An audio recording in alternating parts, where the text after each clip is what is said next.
আসসালামু আলাইকুম ফ্রেন্ডস, অ্যাডজেট শিখে আপনাদেরকে স্বাগতম। আপনারা সবাই কেমন আছেন? আশা করি সবাই ভালো আছেন। বরাবরের মতো আপনাদের সাথে আছি আমি সাইফুল ইসলাম। চলে এসেছি নতুন একটি টিউটোরিয়াল নিয়ে। সো আজকের টিউটোরিয়ালটি কোন বিষয়ের উপর হতে চলেছে সেটা নিশ্চয়ই আপনারা টাইটেল এবং থাম্বনেল দেখে অলরেডি বুঝে গেছেন। তো আমি কথা বাড়াবো না, চলে যাব মেইন টিউটোরিয়ালে।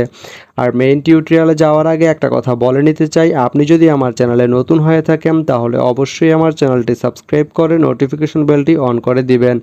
আর যারা অলরেডি সাবস্ক্রাইব করে রেখেছেন তাদেরকে অনেক অনেক ধন্যবাদ। যারা আমার এই ভিডিওটি ফেসবুক থেকে দেখছেন তারা আমার পেজটি ফলো করে সাথেই থাকবেন। তো চলুন চলে যাই মেইন টিউটোরিয়ালে।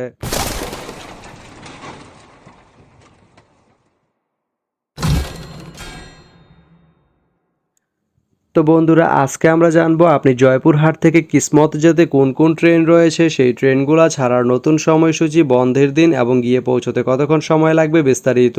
তো আমি যদি আপনাদেরকে ট্রেনের সময়সূচিগুলো বলে দিই, আপনি জয়পুরহাট থেকে কিসমত যেতে প্রথমেই যে ট্রেনটি রয়েছে সেটি হচ্ছে বাংলাবান্ধা ট্রেনটি জয়পুরহাট থেকে ছাড়বে রাত 12টা 9 মিনিটে এবং এটি কিসমত গিয়ে পৌঁছবে ভোর 4টা 8 মিনিটে। শুক্রবারের দিন এই ট্রেনটি বন্ধ থাকে।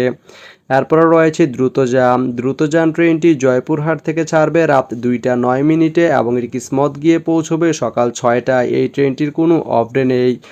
এরপরে রয়েছে একতা ট্রেনটি জয়পুরহাট থেকে ছাড়বে বিকাল 5টা 1 মিনিটে এবং এটি কিসমত গিয়ে পৌঁছবে রাত 8টা 42 মিনিটে। এই ট্রেনটির কোনো অফডে নেই।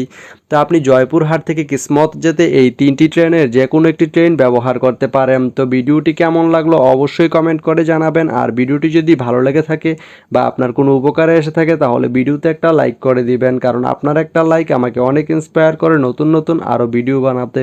তো ধন্যবাদ সবাইকে ভিডিওটি এতক্ষণ ধৈর্য ধরে দেখার জন্য। ভালো থাকবেন, সুস্থ থাকবেন, অ্যাডজেট শিক্ষার সঙ্গেই থাকবেন।